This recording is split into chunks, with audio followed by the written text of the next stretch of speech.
네, 한국을 방문하신 노벨상 수상자 베리 마셜 교수님과 인터뷰를 진행해 보겠습니다. 네, 마셜 교수님 일단 만나서 너무나 반갑고요. 시청자들에게 인사 한번 부탁드리겠습니다. So, hello to everybody in Korea, where Helicobacter is very important, so I like to talk about that. 지난 2005년에 헬리코박터 파일로리 균이 위험을 발생시킨다 이런 점을 밝혀내셔서 노벨상을 수상을 하셨습니다. 이 과정에서 어떤 어려움은 없으셨는지 이걸 어떻게 극복하셨는지 듣고 싶습니다. A lot of people know that it was difficult to convince doctors that bacteria could be causing problems in the stomach because, you know, bacteria cannot survive in acid. So they were said if there's acid there, the bacteria couldn't possibly live there. So it was a wonderful discovery to see these bacteria and to figure out that they could survive in acid and infect millions of people. So that was an important discovery, and we did do research for several years before we told anybody else about it, because Dr. Warren and I, we were working after 1981, and our first publication was 1984. So everybody thought it was just very new, but we had already been studying it for 3 years, and we were confident that we were probably right. We're not 100% certain.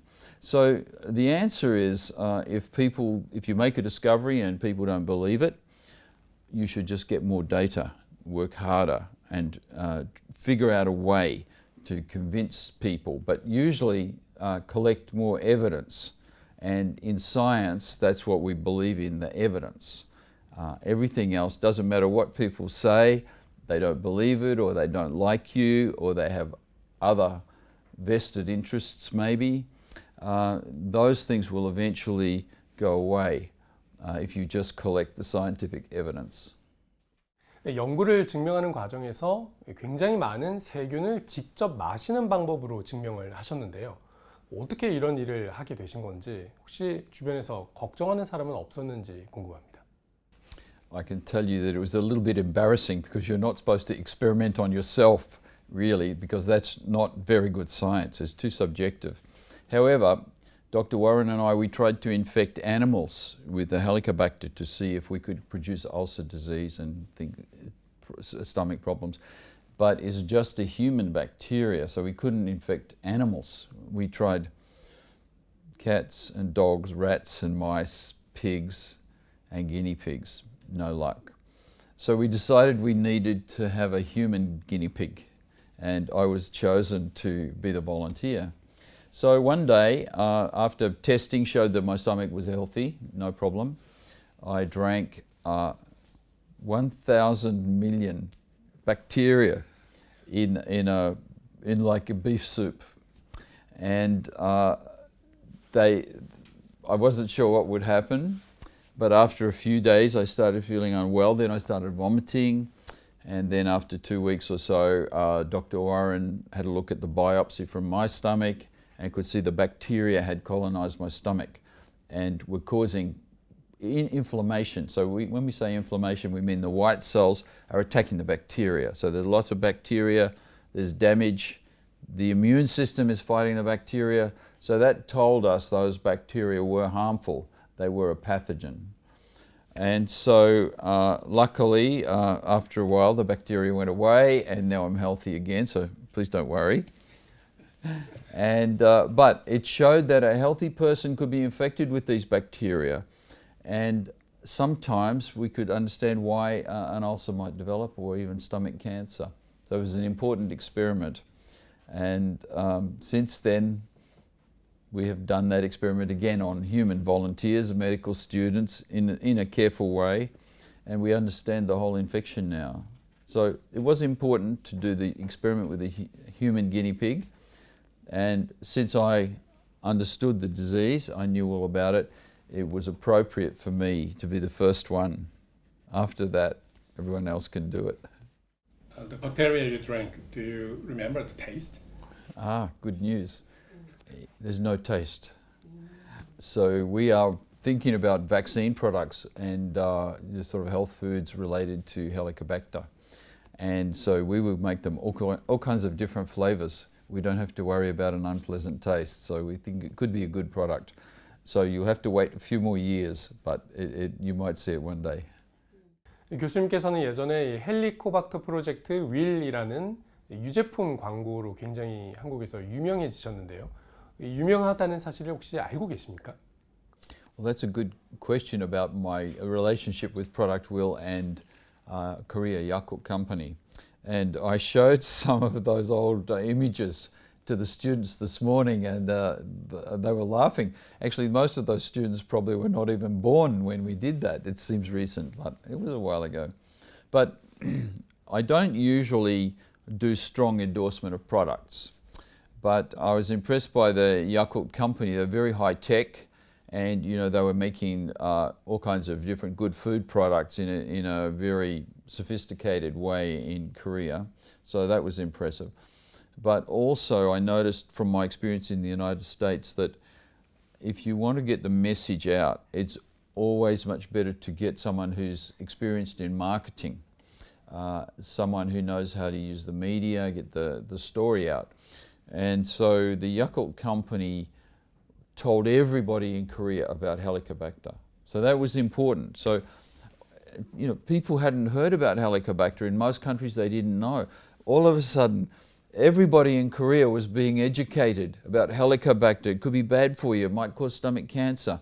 And then the answer as being Product Will, there was some evidence that it inhibited the bacteria a little bit, but it didn't cure it. So I said, well, if everybody in Korea wants to take Product Will, it's going to be quite good. No harm done. But if everybody in Korea is educated about the dangers of Helicobacter, that's great. And it turns out that it was very good, because I know many doctors in Korea started treating the Helicobacter, doing the testing, and that continues on to this day.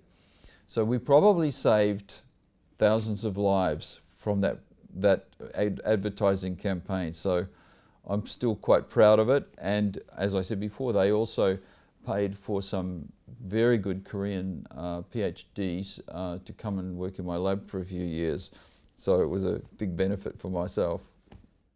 그 윌이라는 야구르트를 혹시 교수님께서도 드셔보신 적이 있는지 알고 싶습니다.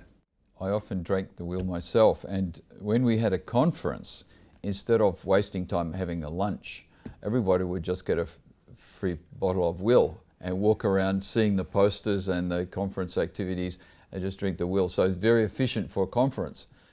그 한국에 있는 많은 위장이 안 좋은 분들에게 좀 좋은 식품이나 식습관을 좀 추천해 주실 수 있는지도 궁금합니다. So that's a good question, because stomach ailments of all kinds are very, very common.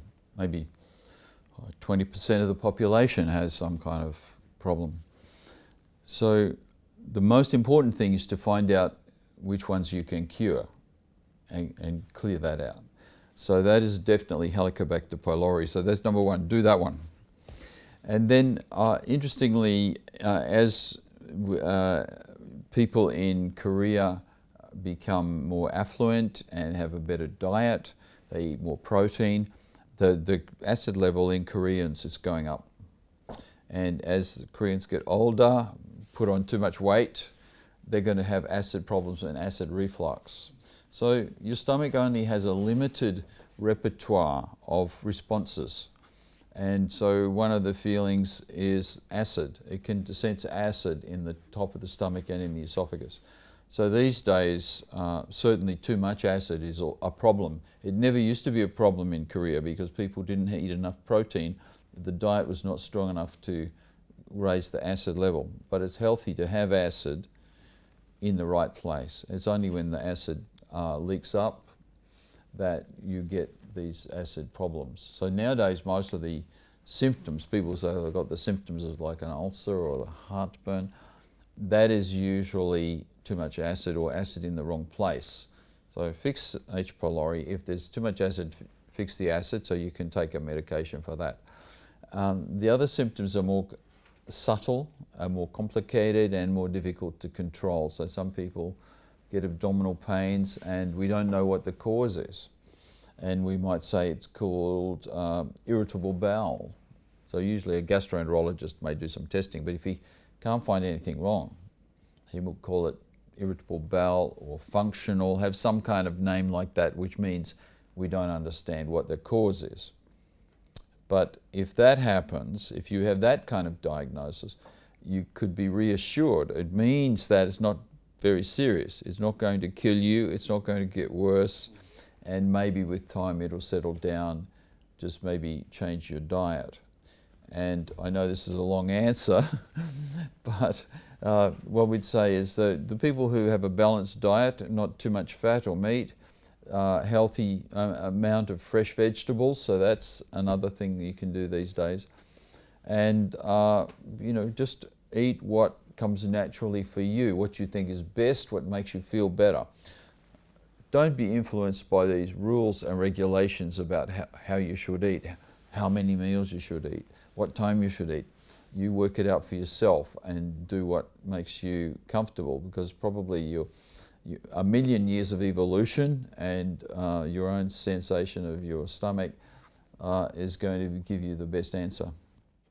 이 노벨상 수상이 그 교수님의 인생을 바꿨다라고 할 수 있을지 한번 여쭤보고 싶습니다. 그리고 아마도 이제 위대한 수업 촬영을 하시면서 제작진에게 이런 질문을 이미 받으셨을 수도 있는데 한국 사람이 꼭 노벨상을 받았으면 좋겠다 이렇게 바라는 한국인들이 참 많습니다. 노벨상을 이렇게 받기 위해서 뭐 노력을 하려면 어떤 노력이 필요할지, 그 노벨상을 받으면 뭐 어떤 것이 좋은지 뭐 이렇게 한번 여쭤본다면 어떻게 말씀하실지 궁금합니다. Several questions I often get asked about the Nobel Prize. You know, has it changed my life? Well, certainly it has, because I was already a busy person. Now I have an extra job, so it's difficult to manage my time. There's always something else. Every day, my email takes me at least 90 minutes just to read it. And if I reply to that, I would do nothing else. So I'm very lucky in that because of the Nobel Prize, I do have extra resources from the University of Western Australia. And of course, I've got a terrific team of scientists and my secretary and media people who help me manage those activities. And so I sort of expand my influence, if you like, by having people who understand what we should do. So we can get the message out, it's very useful. The other thing is, I can certainly say having the Nobel Prize is great, because it allows me to travel, meet people and influence a lot of people for the better. So Helicobacter, it's something which affected millions and millions of people, still does. And they sort of respect that the Nobel Prize gives an imprint of it's proven, it's the truth.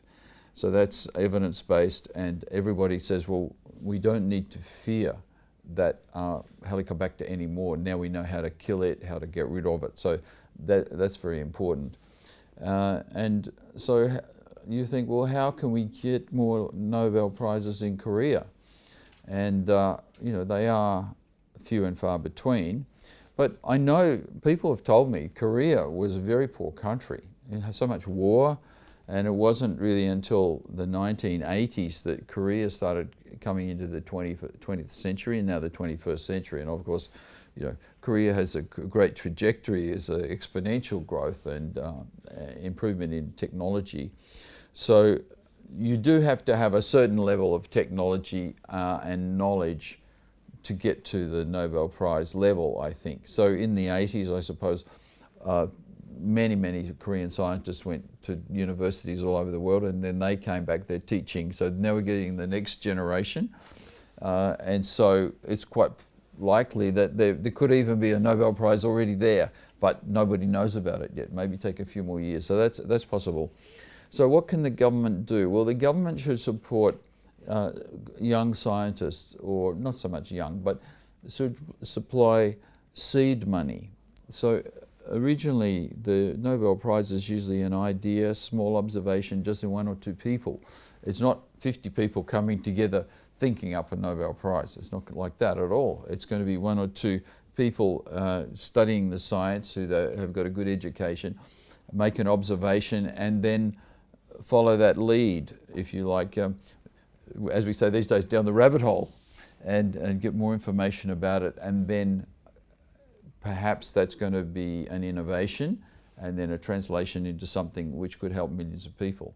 And that's how it happens. And if most Nobel Prizes is just one person or two people thinking up something a bit different, thinking out of the box, thinking laterally, and so the young scientists, they don't need much money, just keep them alive, just give them enough to keep interested, allow them to go to a conference, a little bit of international travel, those kinds of things. So the government could put that money in. That's not very expensive. And also for scientists and industrial giants, they should also participate in that. And I really, from Australia and from Korea, perhaps we're going to look at the United States and see how does US produce so many Nobel Prizes. And there's several things that happen in the US. There's a government funding, the National Institutes of Health. There's commercial, industrial funding. So pharmaceutical companies all provide money for grants and seed money for small startups and things like that. There's philanthropic. So in the United States, they say, and I agree with this, don't wait till you die to give your money away. Give your money away while you're still alive and healthy and you can enjoy and participate in the discovery. So those are the things that other countries probably don't do quite as well as the United States. So I think we take a lesson from there and we try to recreate some of that. And we're doing this in Australia now. There's pressure on the government to release more funding for young scientists and seed funding for young startups, and make sure that you encourage innovation and give people a little bit of scientific freedom and see how they go. 네, 교수님, 앞으로는 어떤 연구를 더 해 나가실 건지 말씀 부탁드리겠습니다. So my current project is to strengthen the ties between the University of Western Australia and Korean institutions, and that's why I've been giving lectures at the universities here and visiting with all the students and the professors and studying up some old friendships that I had, and I hope that we can get lots of exchanges going in the future.